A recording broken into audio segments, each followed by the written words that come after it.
Yep. All right, everyone, welcome to the December 7th Policy Committee meeting of the board. We have Tim, myself, and Talia here. Arju might be able to join us later, but if not, I have her notes. So we still have her opinion.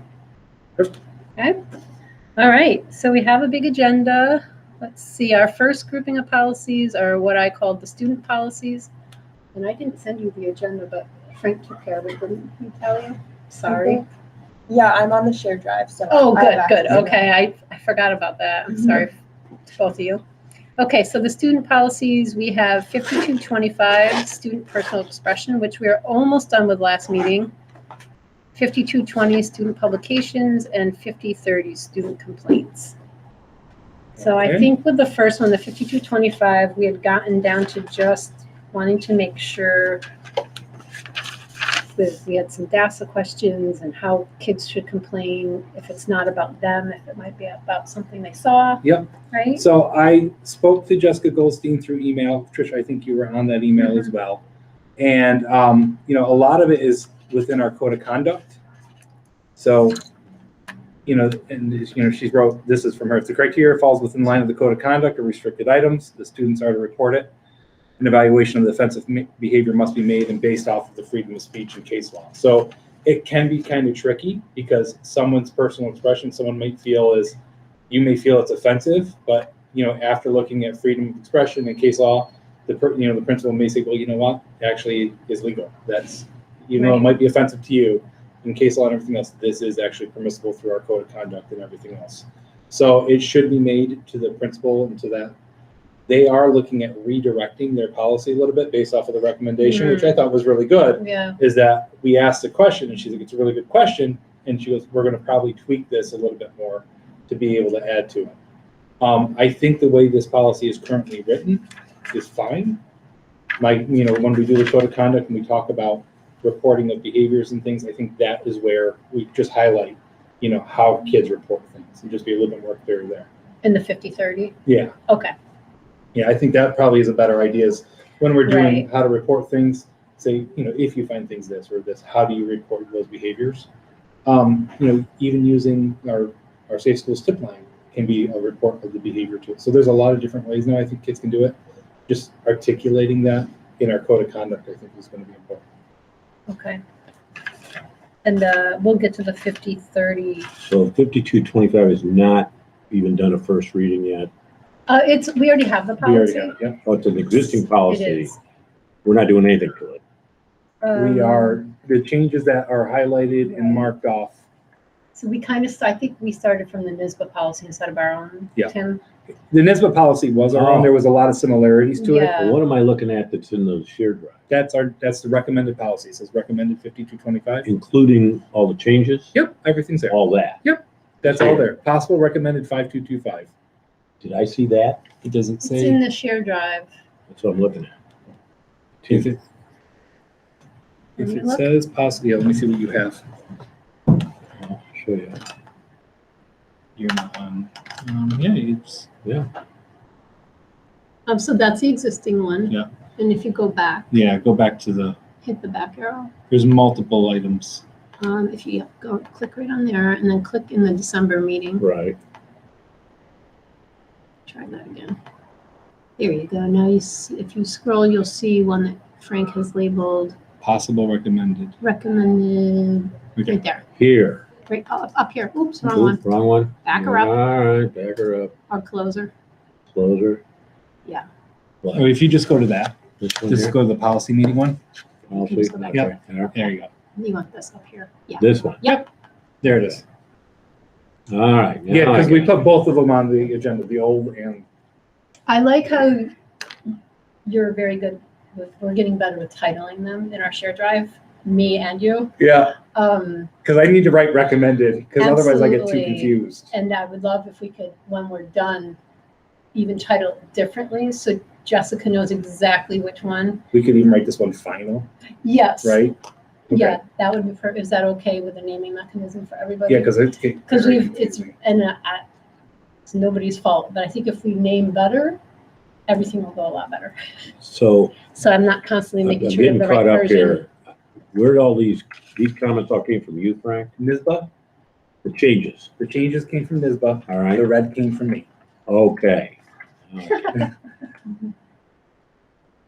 And the red came from me from looking at other policies, and I go, I really like this, right? Because it's a board policy, if you know, and I saw that they were talking about wishing to do that, but also to the extent possible, administrators will recognize the existence of multiple views and differences of opinion on controversial issues. I feel that's a very loaded statement that's important, right? Because to the extent possible is extremely important when you're talking about case law, when you're talking about all the other issues. You can't always, not everything goes the way that people think it's going to go, because there's a lot of things that kind of guide what we can and can't do. So when we are making revisions of this nature, Mhm. we don't bring that to the board for approval?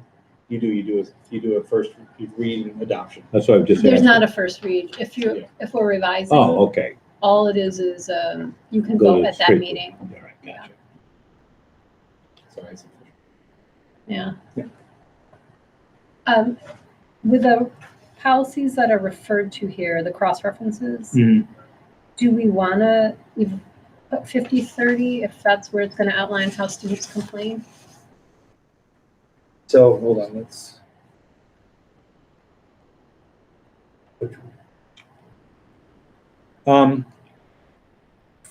I mean, it kind of outlines the 50-30. They added that chart that Yeah. kind of lists every kind of complaint you could have. Yeah, I don't know. it can. Can't hurt, right? Yeah, no, I don't see why we couldn't. Can't hurt. Do you mind adding? No, I'll do it right now. So 50-30, and I think we have it titled 50-30 student complaints, is that the right Student title? Complaints and Grievances, I think Ooh, is what it's called. grievances. Thank you. Got it. Holly, any thoughts on this one? No, I think it concern. looks good. I like what you added in red. Yeah, I think it's much better. And let's just see what RG said. Or not about RG, there she is. RG. Do we need to combine 5225 and 5220? There is overlap between the policies. Right, we can take a look when we look at 5220. So that's interesting, because I looked at a couple different school districts, and some had 5225, some had 5220 Okay. by themselves, some had them combined, and some had completely separate ones. I think student personal expression, because it does have some of the things that you can hand out, the handouts in it. This one really goes along with a lot of more like demonstrations. Remember some of the walkouts that were done a few years ago? This really kind of also lines up with that. So my personal recommendation would keep them separate, because there's two very distinct uses of these. I don't necessarily think overlap is bad as long as it's consistent. Mhm. You don't want one to say one thing and one to say another. So I guess we'll just make sure as we review the next one. Because they are talking about written communication. in this Yeah. one, so. Does anyone have anything else with 5225, or do we think we're good with the We're good. recommended? And student publications, I also consider that to be more of like school-oriented publications as well, like yearbook. So Well, they talk about distribution of literature. Yes. you're moving on to 5220? No, it was Oh, 50-30. oh, you're really ahead. Tim. No, but I was, You're in the accelerated class. well, 5220 is student publications. You are correct. Final. Yeah, all right. All right, I'm gonna just write final Yes. 5225. I'm gonna Final take off my little, And we added that. okay. For the referenced, the ones at the bottom, Mhm. I know we said students or student complaints and grievances, but on 50-30, it says it was previously entitled student complaints and grievances. Oh, and now And now it's just complaints. student complaints. Oh, perfect. Oh, Good, we haven't misspelled and I anything. spelled it wrong anyway, There. so, Nice catch. nice. Wow. Good. Looks good. Okay, 5225 in the. Funny, if you look at these, some we've already gone through, some we are going through, are also recommended through NISBA. So we're definitely on the right page on that. Yeah, I made that little chart. I Yeah, sent that's that to you, awesome, right? by the way. Thank you. So we'll look at that later. Okay, 5220. All right. We have an existing policy and we have the NISBA recommended policy. The recommended policy 52. Which one you put down? Recommended policy 5220. All right. And in this situation, we're starting from our existing policy. Mhm. And from what I could tell, and Frank, tell me if I'm wrong, we added a section at the very last paragraph. Is all that was really different. Yep. Yes, that red. Oh yeah, it's nice and red in yours. All right. So yeah, it just tightens it up a little bit more because the other one went to the superintendent. So this one is written materials on school property without prior permission from the principal. To obtain such permission, the person wishing to distribute it shall provide a copy to the principal, a written request that the principal gave permission, and a brief statement of when, why. These are, I think all of this is really important to have. It's important. I don't want to be a rule weenie here, but isn't it policy versus procedure? This is more procedural. Correct. You like one philosophy is build it in Yeah. here, So, have it in one place. and I looked at a couple different policies in a couple different places. So if we look at our search and seizures, right, there's some procedures that are in there I think are very important. And again, I'm not ready to look at it, but I found them to be there. I agree, but to have it articulated clearly what that procedure here is for distribution of literature, I think is not a wrong thing to do. I'm not Yeah. opposed to it. Usually I would agree with you on this, but this is one where I think having the procedure listed in the policy when it is a little bit clearer. No problem. 5220 RG says, I am fine with the new text in red. In the paragraph above that, districts, that's plural, should be districts possessive. Oh yes, and just add a, yeah, perfect. And I'm fine with the added. Yeah. Me too. Kelly, are you okay with this? Yes. Okay, so let's label her final. Yay.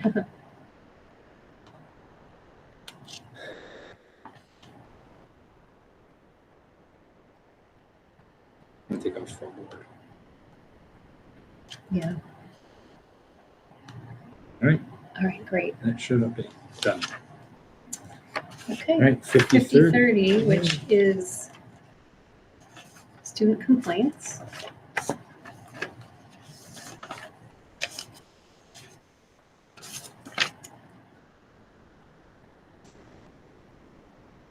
And I think we do, This is where we just have a sample. We have our existing and we have the sample, and they're different. mm-hmm. I don't know if, See the NISBA sample. Okay, so.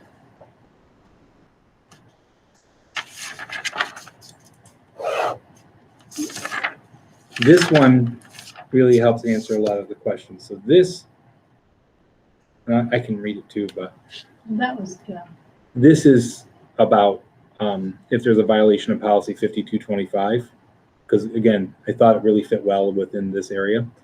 Sure, answer someone believes there was a violation. You want to look at it. It's an interesting question. Probably would depend on the particulars of the case, freedom of expression. Who wrote this? This is Jessica Goldstein, Of NISBA. Responding to whom? me, Us. from our questions that you that I relayed last time. Gotcha. So this is exactly what I talked about with the code of conduct and everything else. If you look at, ultimately, this may be an issue, too many avenues for complaints rather than too few, but if people don't know how to complain, then the problem remains the same. Right. So I think that was a really good point, whoever brought up. That was how- RG. Yeah, it was, Yeah. she's, I think they realize that. And then some kind of the stuff I was talking about here.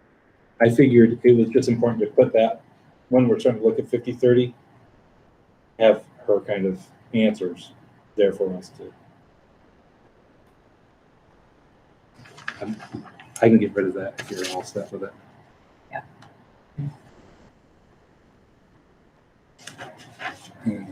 Okay.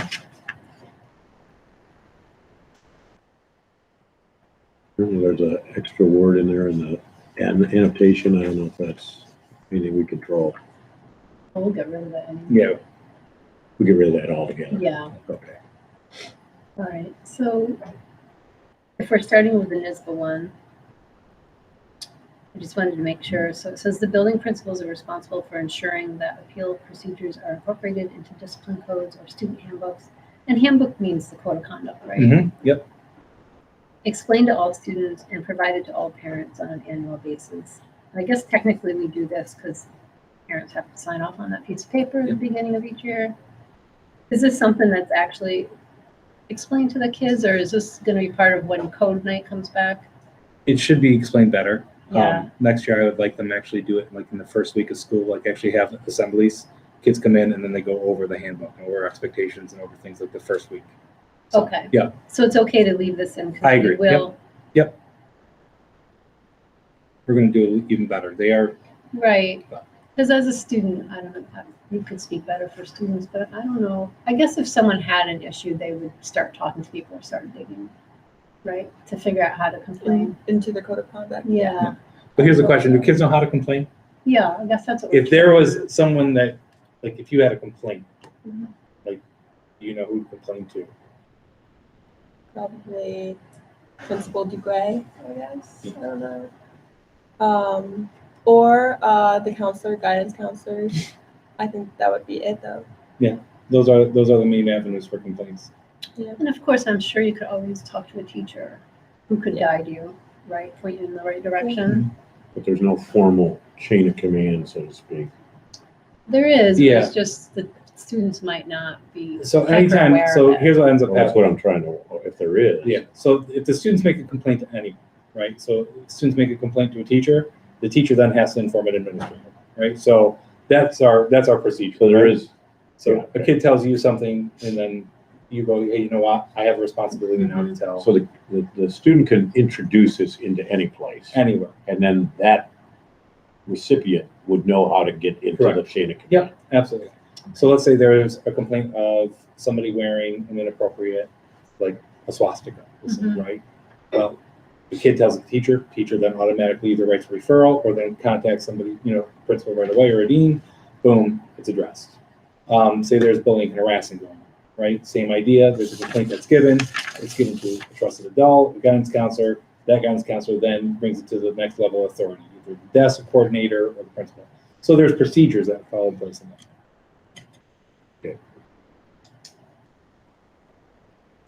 And then this chart, I didn't really cross-reference it, but I'm just wondering if we have all these. We definitely have 100, we have 5,300. We did 1,400 last year. 100. If you look at it. We just did 5225 and 5220. Yeah. 0115 is on our future. 0100. Sexual harassment. No equal opportunity. Oh, We have to have sexual harassment. That's right. by law. Does this Oh, Student sure, record chart we this have. one. appear in the policy? This would be the policy, yes. This chart appears in the policy? Yeah, so, There's no introduction of the chart except for the annotation. Right? We've provided the following chart. yeah, that's true. I guess we could say something like I mean, it that. doesn't, Please. if you just put the chart in there, it doesn't tell you anything. Right. So do we want to go by, I think the first question is going to be, do we want to go by the NISBA sample policy and use that as our basis? So, Our old one's really outdated. yes, I think we should start with that. Okay, so. Are you okay with that, Tim and Sally? Yes. So I'm going to take, instead of writing sample policy for this, I'm going to write recommended. So then we know that this Or is one maybe that we're write working. final, right? Because we're gonna wrap it up, aren't we? Okay, let's hope so. But for now, let's write recommended. Okay. Why don't we do that? Let me start. So the first annotation in the beginning, can I get rid of that? Yes. The second one, if you just had a line that said, the following chart lists the issues the students are likely to address and the corresponding applicable policy. It's kind of almost beginning with the word "the" in their first line there. See that? And then following chart lists the issues the students are likely to address, and the corresponding applicable policy. And just stop there. Yeah. Is that right? Yeah, something like that. Got rid of the annotation. And Oh, no, let's just make sure we have all these policies. Get rid of that. Just can fix this, make it better. pretty sure we do. I think so. I couldn't believe we wouldn't. No. But yeah, that is a good point. You gotta check, to see if you have. I know some of these we've already been working on. Which is- Yeah. A lot of them are recognized. and Which feels great, I've only been right? at this for, But it's few nice that months. we're actually doing the policies and going through them. all right, yeah, we definitely have 0, 100. I recognize 0 is one time we're required to, and yes, we do in fact have. 0115, I'm reviewing. Mm-hmm. 1400, I believe we reviewed last year. 5500, I see. 5300 is our code, and 1400 we did recently. I'll just make sure it's in there. Yeah, okay, so I feel good about all those. Good. Everybody else does. And let's see what RG had to say. As a statement of policy, I think NISBA's sample is good. It's a bit generic, but it adequately makes the point that students should review policy and feel empowered to raise complaints through any appropriate channel. Perfect. Wow, Wow, we are. bam, number 1 done. All right. And you already renamed it, I right? already renamed it. Look at us. Just didn't change it yet. Is that it? It's called student complaints? Yep. All right. Wait, is that the right one? I thought I just wrote final on it. Hold on. Oh yeah, it's got the following chart This thing is in it. there. I could have sworn I changed it to final. Keep me on your toes. But I'm double checking here. There it is. Okay. All right. All right. Recommended 8130? Yeah, so we're on to our safety grouping. 8130 is school safety plans and teams for people that are Yes. just listening and don't see. All right, about our old policy is from 2013.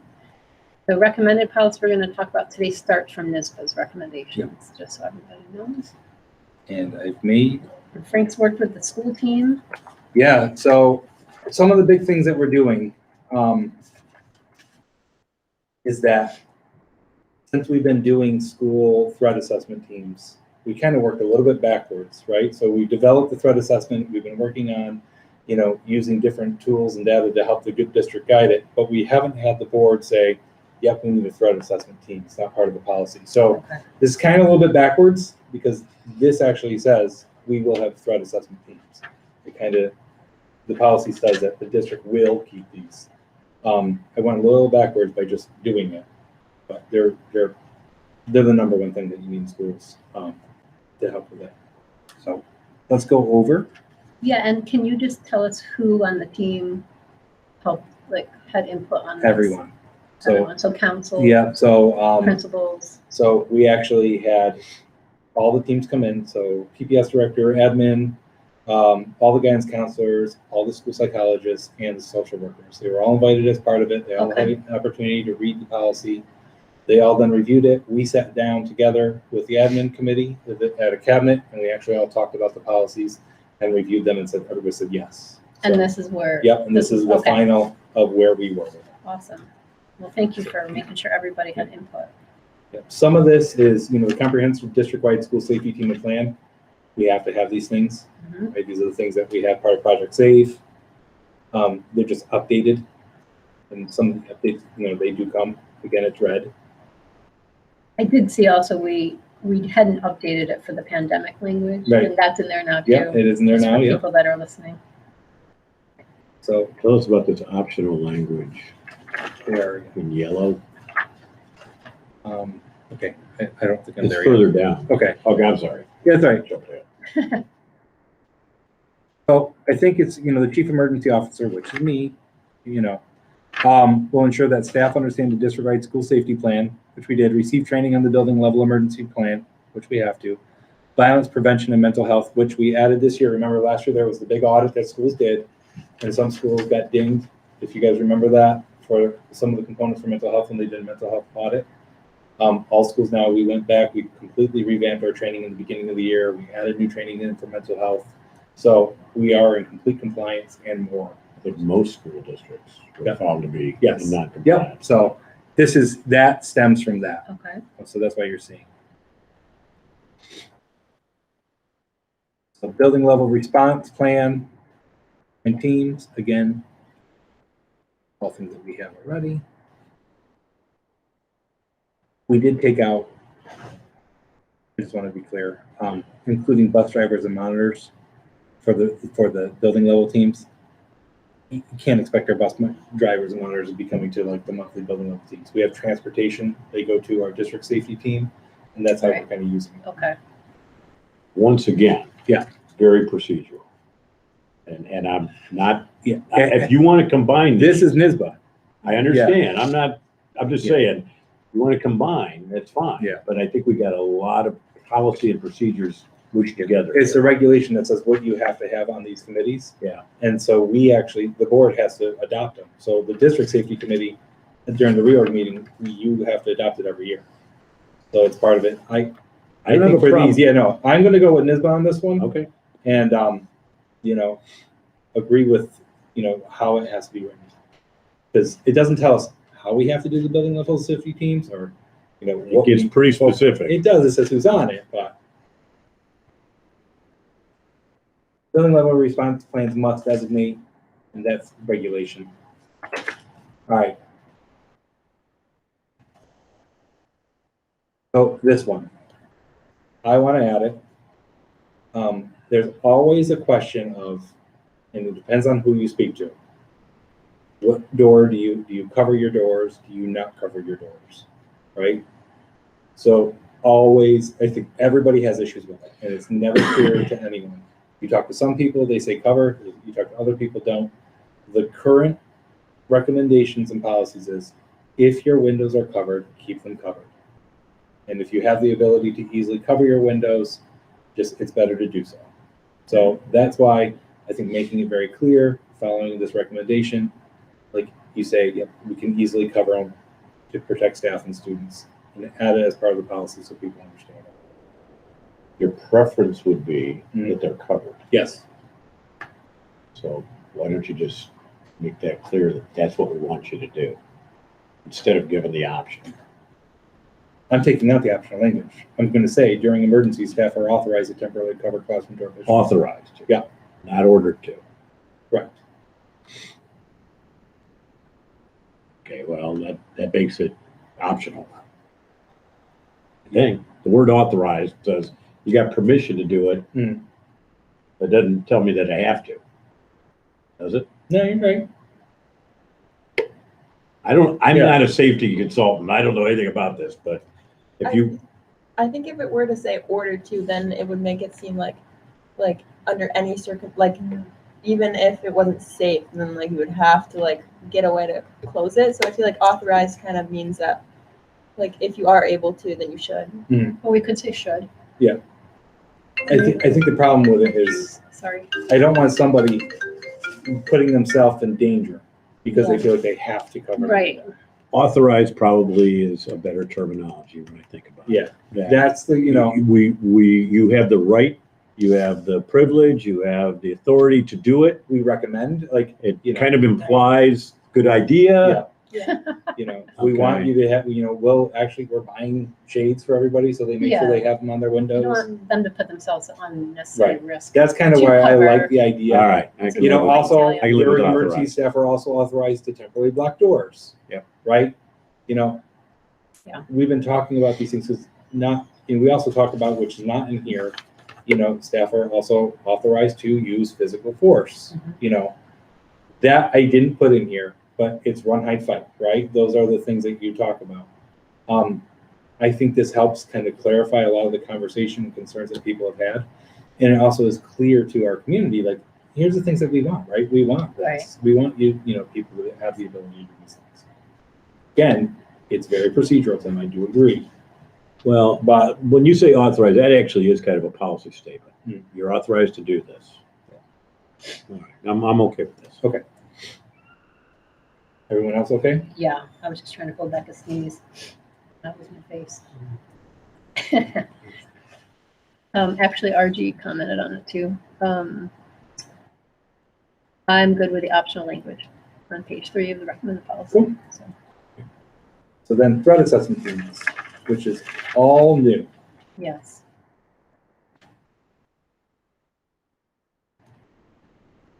I read this over. Mhm. I like it, but I got myself thinking like some of this is like you meet regularly to do this. Yes. My side thought was, and maybe it's inherent in here, but like, what about the immediate, like within the hour of, like, do you have a team? Is that different than this? Can So- it be less people? Do No, you no, have to no. have all So these yeah, so people? you're totally right. So there's so many different layers to Yeah. it, right? So this is the policy, and then there's the procedures that Okay. go along with it. So I'm talking procedures. Right. The procedural book is like this. Okay. Right? There's a whole bunch that goes along with it. There is the preventative measures. So the students are watching, the mental health behaviors, the little, at-risk things that we're seeing. Those are the weekly meetings, Yes. all those The different things that happen. ongoing, yeah. There's the immediate threat. So like, as part of it is immediate threat happens, we automatically get members from the crisis team, they do an evaluation. So that's part of that threat assessment team. So we have protocols that we follow an immediate threat. So crisis team isn't in here. Well, Okay. they're all kind of one and the same. Okay. So, but if there is an emergency and there's an immediate threat, the threat assessment team then gets involved. There is a giant listing of things that we have to do. We've created flowcharts on who does what and how they do it, and then what protocols have to be followed. So they've done a really nice job creating all of those things and putting them together. Okay. Yeah. Can So this be done efficiently? We think so. So we have, we looked at multiple plans. We've created one where we believe fits our district the best.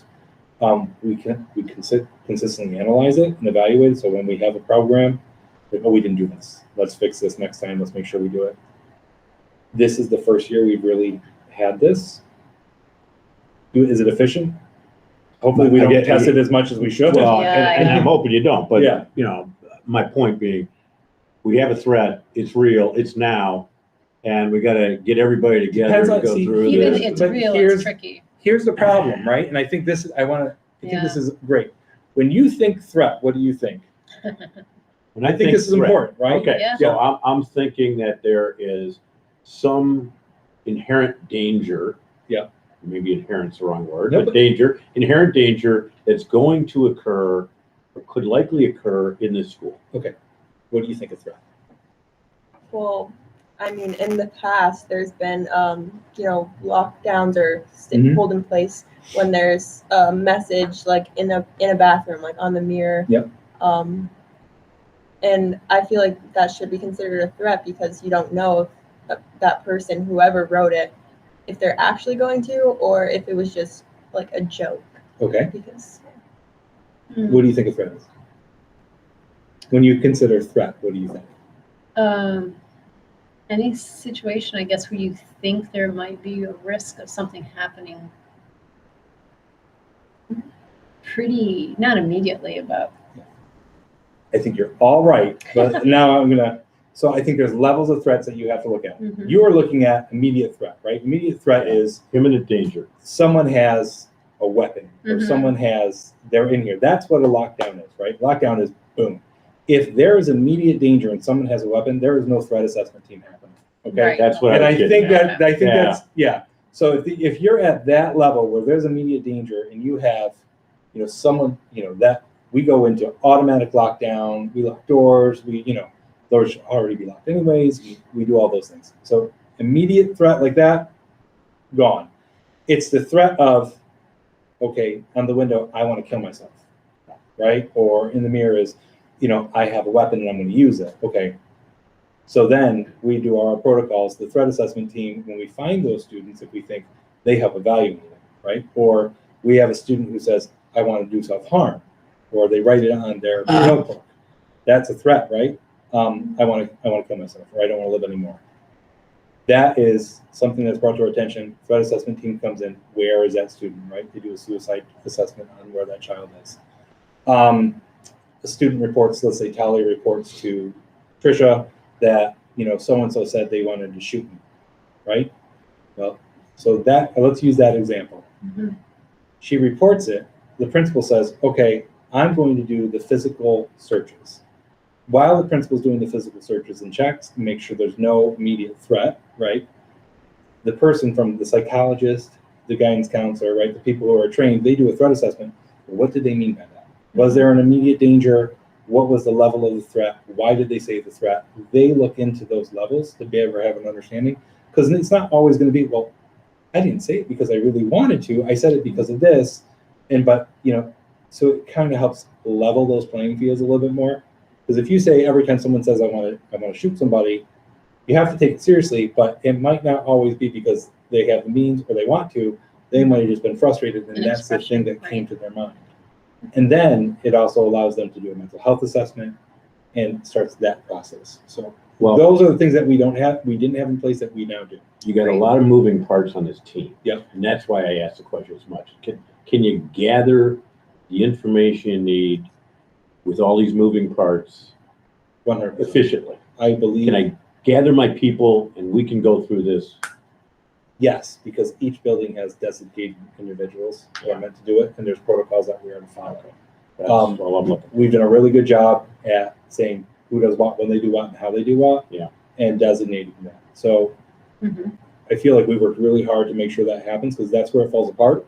I totally agree with you. Yeah. That's where we've seen it fall apart, and so that's where we make sure that we're addressing it constantly. And we've created flow charts and practicing and drills. So great questions. Okay. Yep.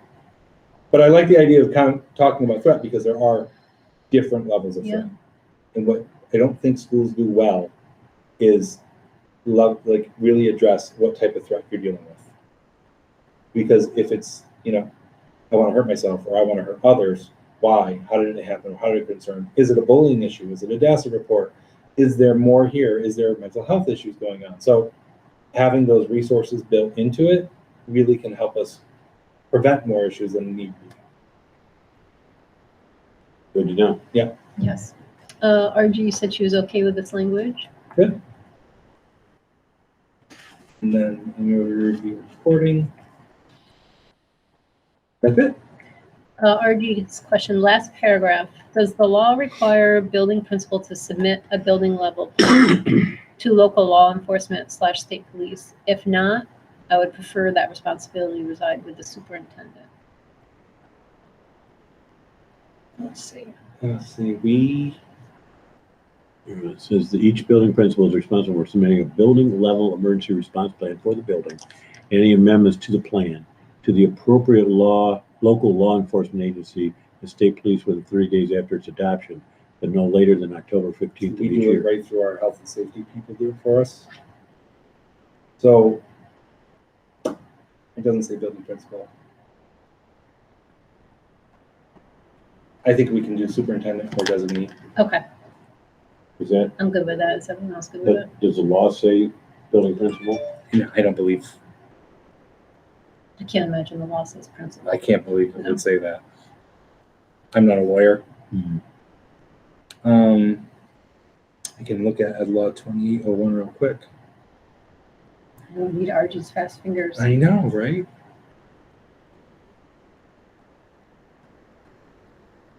No cheating, Tim. I'm not cheating.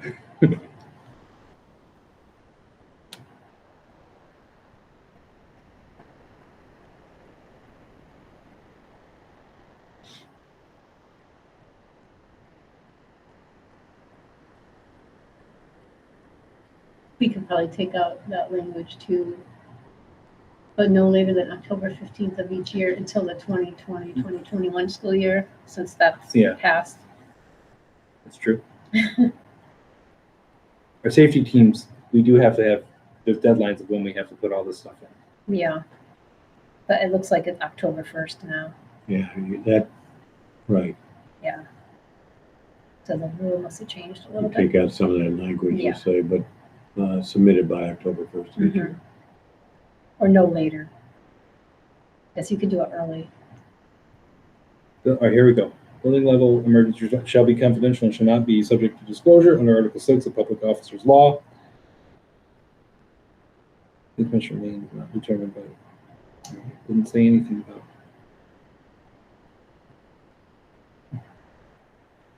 Well, maybe even without stating who, the building level emergency response plan for the building, and any amendments to the plan will be filed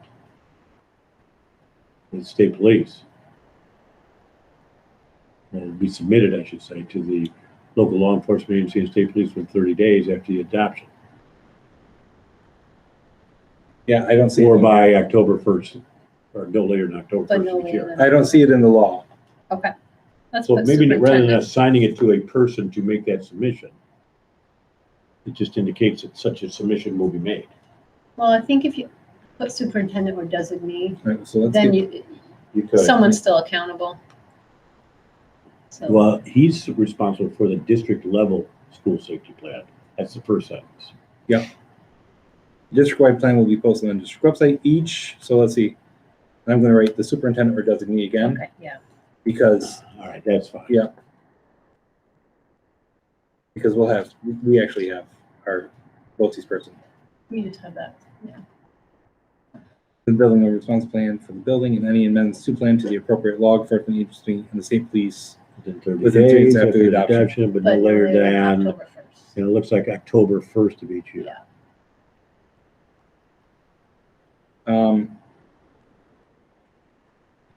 October 15th of each year, when it must be submitted by October 1st of each year. So they're giving us 2 weeks on top of the state submission deadline. Is the way I read that. No later than No, October. we're saying, I think it says, but no later than October 15th of each year until 2021. Oh, wait, maybe you're right, Frank. Right? It's Oh, I see what you're Yeah. saying. So Right. it's October 15th. Yeah, right. but no Okay, later than you're October, correct. yeah, yeah. You're correct. So we get rid of the 2021 school year.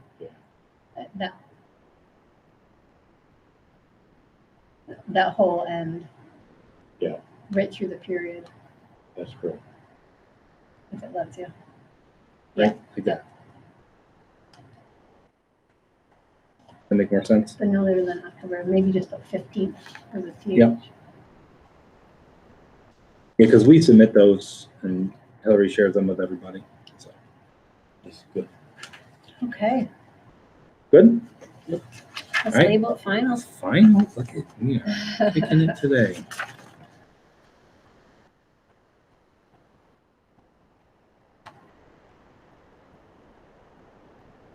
I can skip C if you want real quick and just tell you, I'm not ready for the search and seizure because I sent it to Jessica last week. Trisha, you were on it. I haven't gotten responses back. So until I Okay. get NISBA's responses, I'm not comfortable in, So we'll table that Yeah. until our January. Yeah. Or whenever. hopefully January, I should have done that. Because that's definitely when I want to go over. So, All right, so also under safety, I think a parent brought it to our attention a while ago that Gilderland joined this campaign called Be Smart. And it basically is about gun safety and the responsibility if you have a gun or ammunition in the house to lock it up. Just and some- it's from every town, by the way, is the people that are kind of backing who this. run the campaign. And Gilderland did a resolution, and we have that in our shared drive to take a look at if people want to pursue this. One thing I wanted to share as we were talking about it, because I know that was something that was talked about before. I also went to a training and person was there. It's actually a board member of another school district, and they also are a part of this. So they presented to a bunch of superintendents regarding it. This presentation that I have is the presentation that was given to us. And, it talks about firearms leading cause of death for children. Also, when there is school shootings and school violence, those weapons have to be found somewhere, and they usually are found in the home, right? Right. So, this is kind of a preventative measure saying, look, it's really important, lock up your firearms. Also talks about the suicide, which Absolutely. is an important thing to consider. So, It looks right here. like there's some slides here that look like there's a product for sale. Yeah, we're not doing any of that. All right. Yeah. And none of this is, we're not looking at any of that stuff. We're just What, talking. what's, when you say this is something that we buy into, what would we do with this? We have a Posting. resolution. Or would we put posters on, or would it be on our website, or what are we doing here? So it can be a little bit of everything. It really depends on that resolution, right? And, we can, it's just a promotion. We can put it in our code of conduct, like have it there. We can post out to on our website. some of the information about locking up your weapons, locking up your guns. Gilliland utilizes their school resource officer to be able to share some of that information. Their communications people. It's just getting that information out, because that's not something we currently share. Yeah. And it's a way that we could do it. So it's kind of something you could try to do something once a year, just as a friendly reminder to the community to just think these things through, I guess. I don't think it's a code of conduct inclusion per se. I think it's an information campaign. Yep. That to what extent we want to provide access to this campaign to our community via our means. And I'd be supportive of that. Like a link on the website or something? Yeah, link on the website, or, if they have stuff that they would say, hey, let us put this stuff up in your community, be it a poster, be it, but Right. I mean, I'd be okay with that. I mean, particularly because of incidents we've had. This is kind of responsive to some of that stuff. To say, let's be smart about this, folks. So the resolution that I have here from them, I don't have the Gilliland one in front of me, but this is the one from Everytown and Be Smart. Resolve the Board of Education directs the superintendent and staff to update the student handbook to include information about parents' legal obligations regarding the secure firearms. I'm just giving you what they recommend. Right. You as a board can take or do whatever you want with the resolutions. But I think, did Gilliland put that in their handbook? I think. They said at the end that the board directs the superintendent and staff to update the student handbook to include information about parents' legal obligations regarding the secure storage. Yeah, so I think they use this as their basis. Yeah. Resolve further, the board directs superintendent to create an appropriate letter in English and Spanish. I think it should be in languages that are appropriate to the school district. Parents and guardians, and explains the importance of secure gun storage, and then requiring a signature acknowledging the awareness. I kind of disagree with that. Yeah. You don't need the parents to sign off on it and send back. So there's some things in this resolution I wouldn't put in if you're, interested in looking into it. I don't think you have to have every parent sign off on it. I don't think Gilderland's had that part. No, exactly. Yeah. And the board will continue to work with local law enforcement agencies, health agencies about, firearms. So I think if you're looking at doing one, I would look at Gilderland's. Right. I just wanted to share the extent that, Yes. The original recommendation was. This is again from Everytown. Let's see what Archie said. Well, I agree with the sentiment, and I think that, anything we can do to promote gun safety. Yeah, it can't hurt, right? We're What's not the saying downside, right? anything pro or con about guns. We're just saying if you have them, Right. I mean, please consider this. we just created a club for, Yes. Yeah.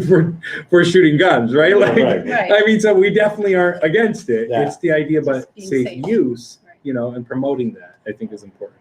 Kelly, how do you feel about it as a student? Yeah, I think it would definitely be a good policy, and if it was gonna be in the code of conduct, I don't know. You That's think how that people would would work. really follow it, and parents? You think it would be useful if it was in the code of conduct or not? I don't think. I feel like if it would be just more available on the website, I think it would have more of an impact there. What is their code of conduct? I mean, is this something that a kid can control? Yeah, that's what I was No, gonna this is ask. for parents, right? That's Because why, the code yeah. of conduct's really for the student. correct. Yeah, I don't know to what extent. Now, if a kid owns their own gun, Mhm. True. I yeah, guess you they can could. control that, That's true. perhaps. Yeah. But if dad has guns, Yeah. I might not have any control over what dad does with his guns.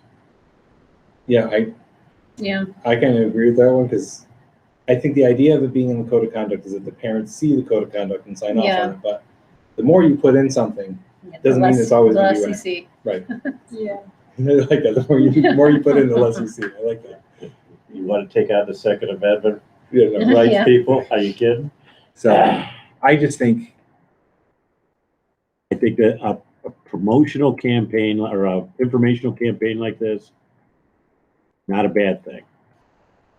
You could disagree with it. You could agree with it. Mhm. You don't. It's not requiring you to do a thing. I like the. I think it's got in here about model responsible behavior. Ask about unsecured guns in other homes. That would be, some important thing to ask about. If you're going in there.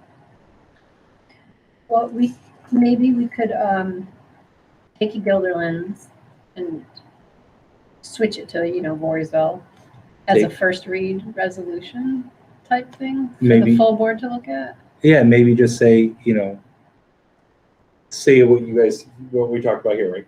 Here's what we think, this is the full board. Right. We are recommending that we take out the student handbook component.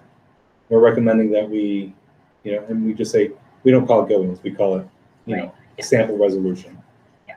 And then we say, the things that we are recommending to take out, and then just have a discussion with the board on how they feel as a whole.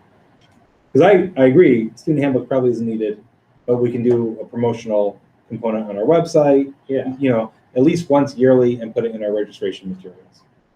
we're helping.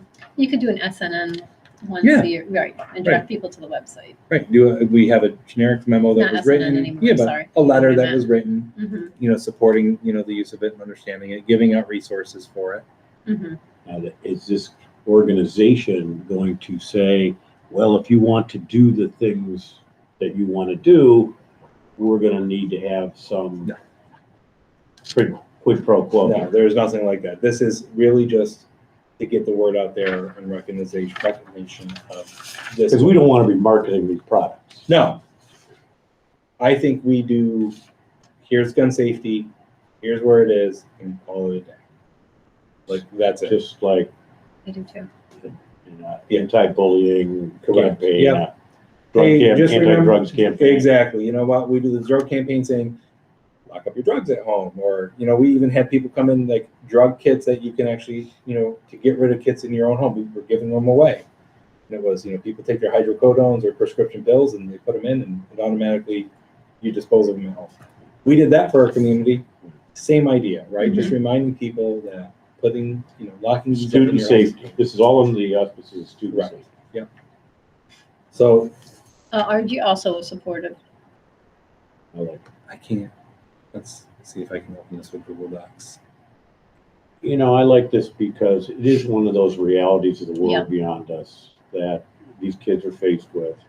They're living with this stuff. And, for us to acknowledge this is something that you might be thinking about, and we're giving you some thoughts, something to think about, perhaps even some guidance here that might be useful to you.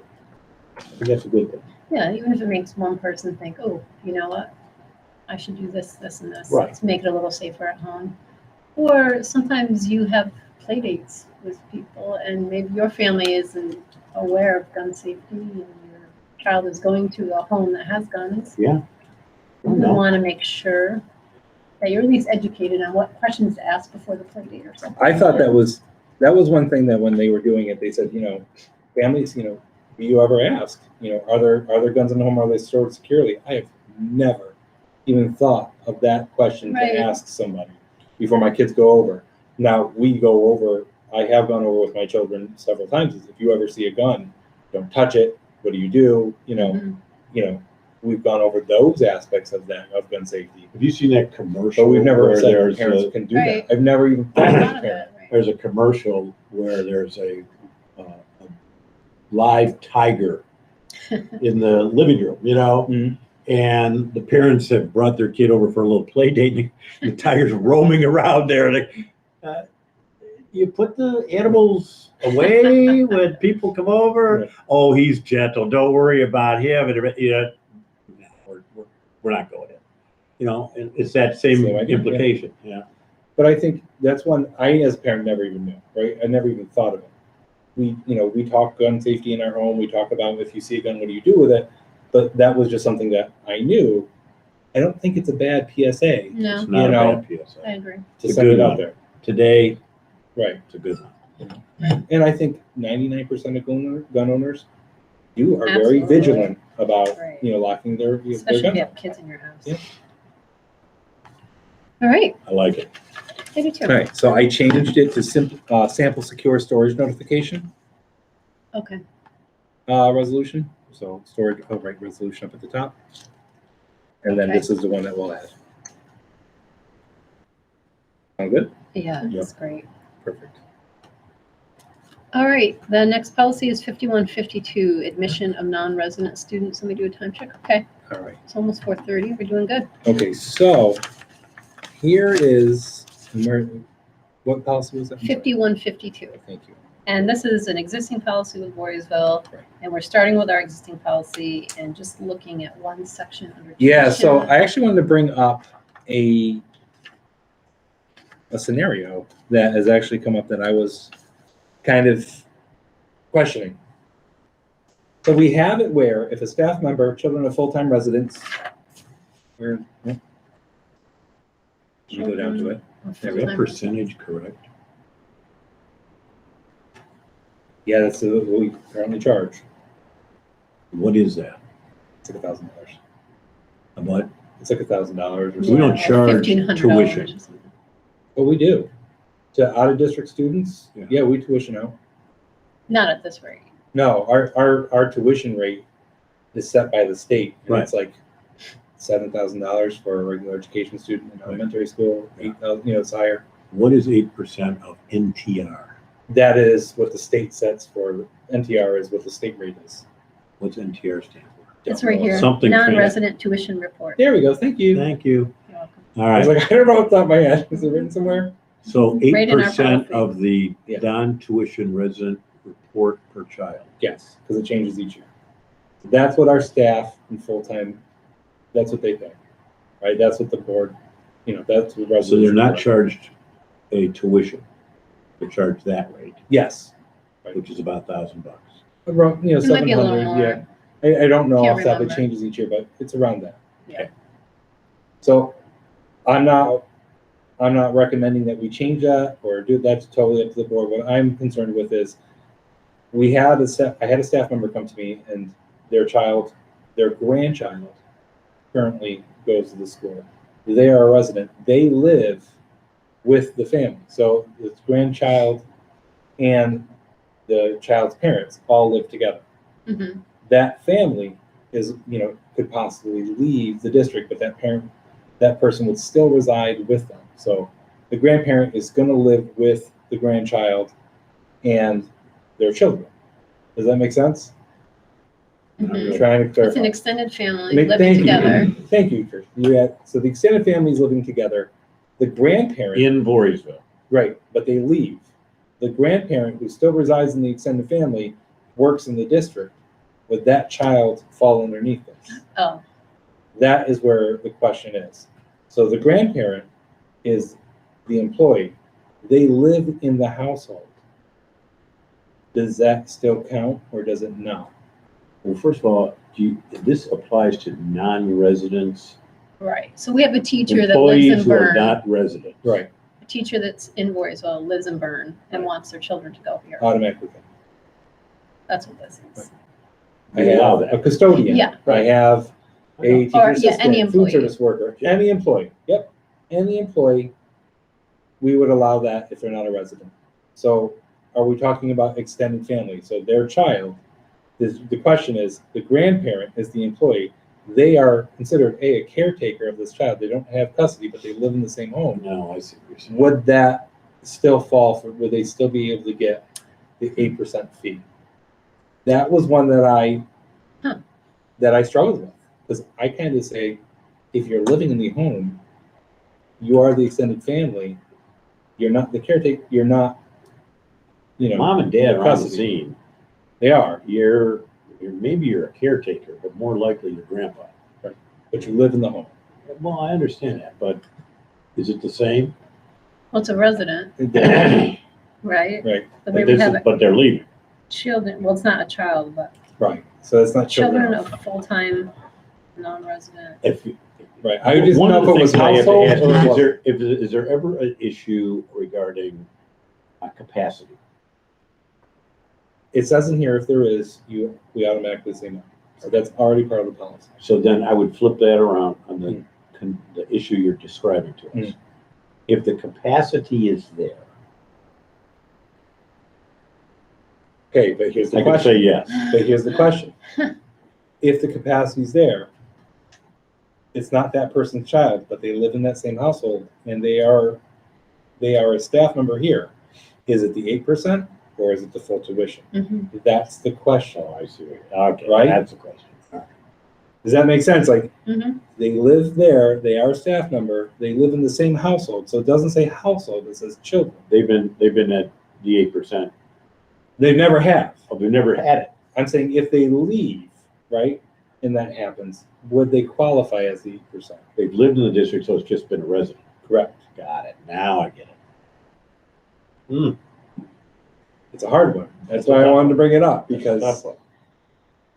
it's, if you read the policy and take the policy as word, the answer is no, Right, because it's children. because it's It children. doesn't say grandchildren. And it doesn't say members of household, Mhm. right? If it said members of household, and we changed that, then it would qualify. That's what I kind of need to understand, if that's something we'd want to look at or not.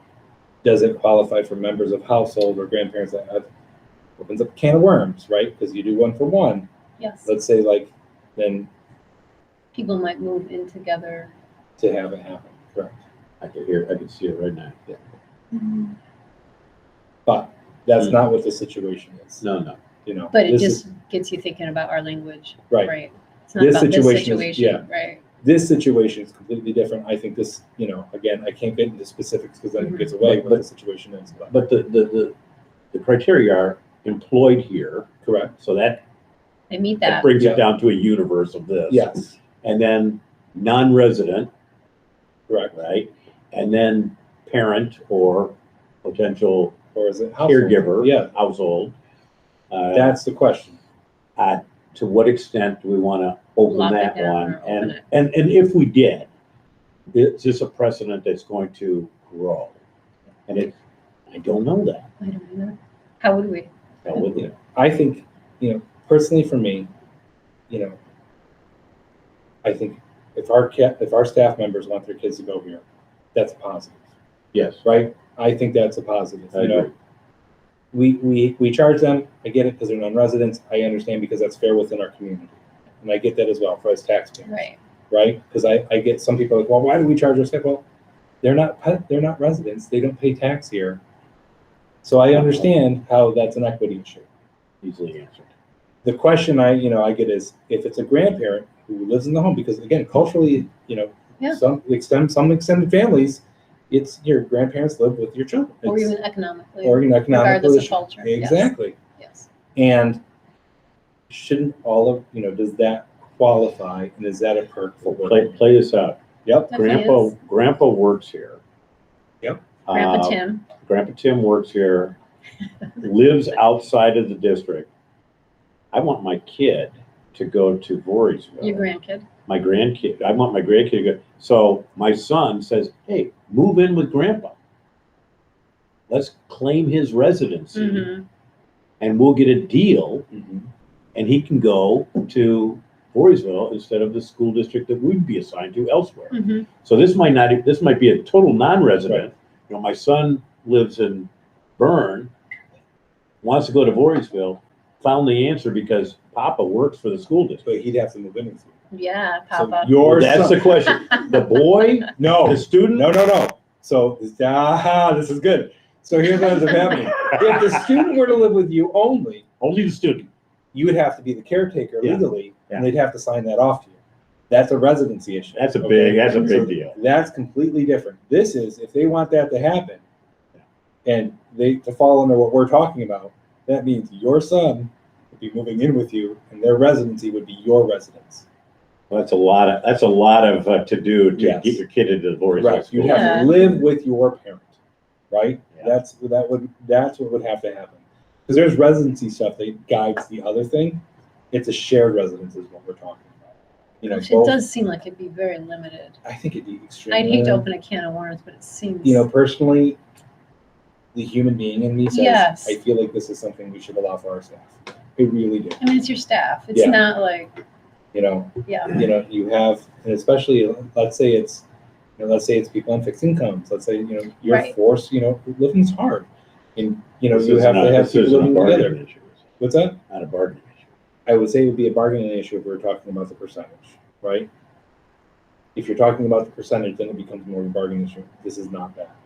I think this is more of, you have people who live together that may end up being displaced and have to move out of the district, does that grandchild still get to come to school here because they live in the same household, they have a shared residency with an employee? Is the student already?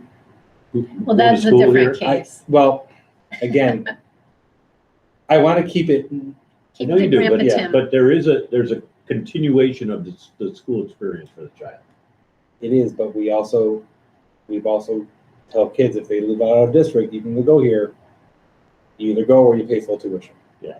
So I do agree continuation. I is understand, important. but the difference here is somebody works here. Right. And let's say the kid's been here the whole time because they've always lived in Voorheesville. Yeah. And then something's happened where they have to leave. So answering your question, yes, the child goes here.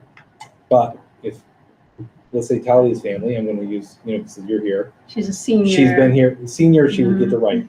But let's say you're a Oh, sophomore okay. and your family, for some reason, has to move to Gilderland, right? And it's not displaced, and if they're not considered homeless, they're actually moved into a residency. Talia then would have to either go to Gilderland, or they would have to pay full tuition to go. Correct. Right? This is just the difference because one of the individuals in the home Works works here. here. So in Grandpa Tim's situation, the son and the grandchild move in, Mhm. and the grandchild goes here, and then 5 years later they move out. But Grandpa Tim still works here. Well, If the family doesn't live there, and Then the no child go. doesn't have caretaker, then they're going. Okay. Right? And then we would charge them full tuition, or they'd have to leave.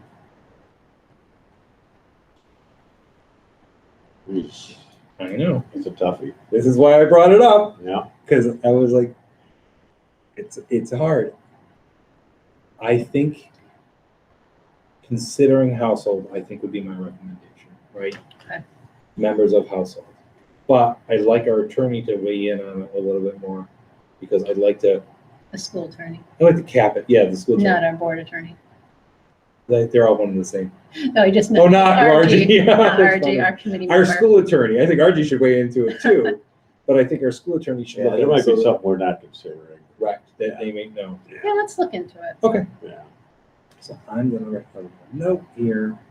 So you're gonna ask, I'm gonna write the attorney about your household occupants. It's a toughie. It is, because I mean, I mean, my gut is it's gonna be so limited, and it's a nice benefit to your employees. But, Yeah. let's ask the attorney. Yeah. Okay. So then, we will table, I assume, Hmm. till January? TBD. Yep, we'll table it. Whatever. Done. Okay. And then what we have left is all future items, just to keep those on the radar. Those are at the bottom of your agenda.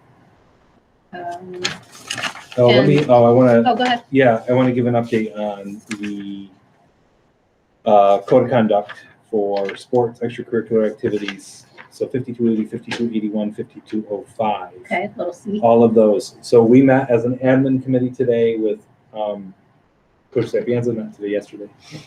Today's Wednesday, so Tuesday.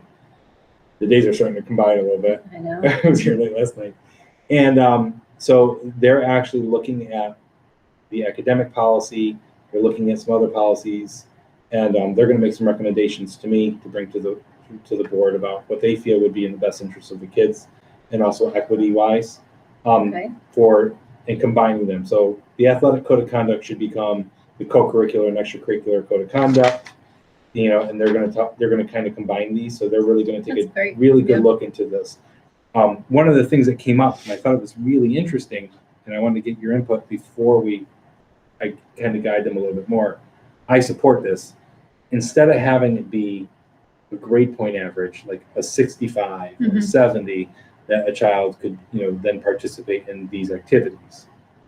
A lot of times it's usually only sports, Mhm. get accountable. I think it needs to be all extracurricular, Absolutely. and it has to be across the board. Instead of it having to be a specific grade, I think it should be a good faith effort. And we've talked about other schools doing this where it promotes the child to go get the work done, right? if your child has got a 55 or a 60 in the classroom, it's at the quarter, why penalize them and take them off of something that's actually keeping them busy? Right. Let's get them a good faith effort. Are they filling out a form? Are they going to the teachers? Are they staying for homework club? Are they putting in the effort that is needed? And Maybe would that- we label out what the good faith effort is? Yeah, they would all be clarified because Okay. there's already some policies that they want to look at. Sure. I think that is, and I was one of the ones that helped write policies before that. It was like the 65 and you're gone. I think it's a really good way to look at across the board for kids and doesn't penalize it, but makes it more of an effort. I'm open to talking about it. Subjective. Only subjective if it's not clearly written out. Okay, I'll have to see the language because I can see. Yeah. I could see the star quarterback. Yeah, that's a great effort there. And you, Creamer. Well, I think that's why there has to be very clear definitions of it. But what we also don't want to have is we don't want to have somebody penalized because they're not handing in homework on time, and then all of a sudden, they're out to get it. I've seen it in other districts, not here. I'm going to use an example I've had in other districts. I had a teacher who would always go and find the football coach saying, they didn't do their homework. They need to sit due to the policy. And it was like, wait a minute, I'm not saying it's here. I mean, it was a long time ago. Teacher's a friend of mine, so I'm never going to say the person's name. But they used to do this. They used to, and it was only for student athletes, right? It was never for the other. And we really started addressing it. I think this is a great way to go. I do agree. I think there's a lot of work that has to be done on it. But I know I'm swimming upstream culturally with the world these days, but I believe there should be expectations and consequences. Mhm.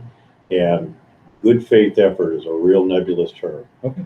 I want to know where you guys stand. So Well, when I'm having these conversations, put this for a vote. But, Yeah. I'm not saying it has to be harsh every time off with their heads, but at the same time, I do worry about subjectivity. I worry about some kids are going to get that blessing and some aren't. I like. Well, And you're feeling there should be some type of teeth into it, right? There's got to be some consequences if you're not doing the work. And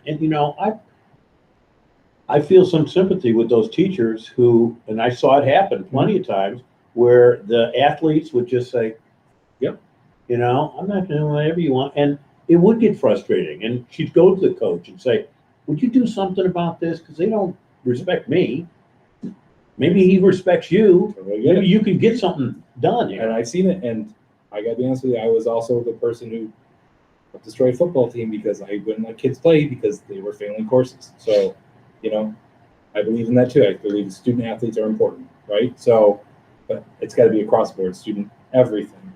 I want to get your opinion. So as we're having these conversations with them, I want to make sure that I'm guiding some of the conversations using what we've talked about, right? I would love to see what they lay out, Mhm. but if you could express Tim's concerns. I think Tim's To help concerns are them. valid concerns that some of our Yes. staff members and some of our students may agree with, So, right? I gotta be clear. I think you're talking a large constituent of people will probably agree directly with what you just said. So I agree. If with you've you. had any direct experiences I have Yep. had with it, where I went to school with a bunch of jocks. Yep. Okay. And I worked my butt off and they didn't do anything. And they'd say, let me copy your paper. And that was the way it Yeah. was. And, I didn't have any control over this thing and wasn't the guy to pull the consequences, but that happens. Yeah. And I'm not putting down all the Yeah, I athletes, right? understand. It on the does flip side, though, I would like us to try to be mindful of benefits of sports for kids. Not just like great jocks, but the kid who that's the only way they feel involved with the school or engaged. Absolutely. And I will There's a tell you, I've huge- recently just seen that where I had a student who Right. was involved in athletics and they had the Makes them get best up in the quarter morning. they've ever Right. had, right? Right. And now we're trying to find something for them to go into because we're seeing a slump. Yes. Right. Talia, how do you feel? Yeah, I think it should be good faith. I think sports sometimes there's a motivation to like how you just said that sports kind of give motivation in school too, and so I think it can be subjective, but I think we should try to go with the good faith. I also think that we say sports, but I want to be very clear. Oh, And I'm going to, extras. I'm the music Right. guy. Like, you know, School if you're in play. the school play and you're failing or you're not doing this, you need to be held to that same standard as the athletes held to, right? Or same if you're in the Dungeons and Dragons club or you're in Sources of Strength, you need to be held to those same standards. I think we need to have that across the board. It shouldn't just be our student athletes. Yeah, I don't want to turn it into so formal a bureaucracy or anything, Yeah. but I'm thinking of, and this is very different. You're talking about employees, tips and pips. Mm-hmm. There's a plan to put in place. You're going to improve upon yourself. Here's some steps you're going to take in order to become better at what you do. Yep. If we had some system to put a tip plan in place for the kid Yeah. who's, you want to play football? We Wanna want play you to soccer? football. Right. There's some things. Here's 3 things you got to do. I like that. I think that's where they were talking about, but I want to make sure that I want to relay back. I think a good policy group I should be relaying back to them. Yeah. We should be having conversation. We should be getting a bunch of data, different viewpoints, and then being able to bring it back and have good conversations. So good. I think this is very, very helpful. Right. I mean, if you don't do what Tim is asking, then basically you don't have a policy that you have to. I mean, Right. you just got the policy. I think if you don't do something like what you said, The I think policy you're right. makes no sense. I think it is just like, okay, Yeah. right? Whatever. I agree. Right. So and it's funny because I might have said some of the same exact things you said when they brought it up. Because I'm a little old school when it comes to that. I think my mindset was there's got to be, So I'm very interested to see what is created and how it's created and what dynamic it would create. But I wanted to make sure you knew that we definitely are looking into this and taking a pretty progressive approach at That's great. trying to evaluate how it works. I understand culturally the world is changing. I do worry, and I'm just spouting off here, about lowering expectations. I really do worry about the long-term benefit to kids. Yeah. When you lower your expectations, that's okay, son, don't worry about it. We'll look at it. You'll be okay. And you know what? They're not okay. See, I argue and I agree with you. I had this conversation today is we have to have expectations, right? And I think the expectations have to be very clear and we have to make sure that students can meet them, right? Right.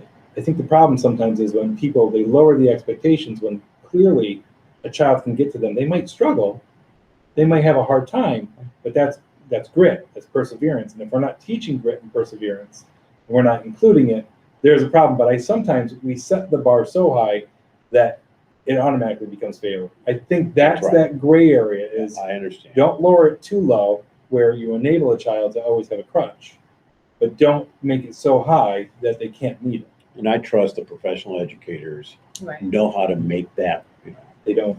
I think that's a struggle across the board. Well, many people struggle with it. parents, You don't- I think parents have that problem, I mean, how do I get my kid to achieve at a certain level when? It's hard. Yeah. That's why I think having these conversations and really taking a good look at it and understanding those viewpoints and saying, are we doing this? Are we not? Those are the courageous conversations that have to be had when we're looking at these policies. So I appreciate you talking about it. All right. But that's all. I wanted to make sure we talk about that. Okay. And I made that little spreadsheet, which I can't seem to find, but that's okay. I'll keep my eye on those to make sure, tell you, we get this little publication from NISBA. Is it monthly? The little newspaper. And anyway, it just happened to have a policy On board? section. Yeah, she could probably get that. Yeah, I might like it. Can she get Yeah. on that mailing list? If not, I you don't can know. probably get extras, right? I do, yeah, but I don't see why you couldn't get on board. On board. It's called Yeah. on board. But anyway, on the very last page, there was like Policy. policies to consider for your student handbook. And so I made a little spreadsheet that listed them all and where we stood on ours. And I'll make. That was a good list. So I'll look at that when we're coming up with our future agendas and just see where we're at. Some of our policies are pretty old, but I haven't had time to ask NISBA for their policies versus ours to see. We'll keep that on our future radar. And maybe get you on that publication list. I'm Okay. sending myself an email. You are right now. Oh, look at that. All right. I don't even have to write that down then. All right. That's what we have for today. Does anyone have anything else that wasn't on the agenda? And you can always reach out to me, anybody outside of our meetings, if you have things you want on the agenda. Great job, Madam Chair. That's it then, right? All right, yep. Okay, perfect. Thank you.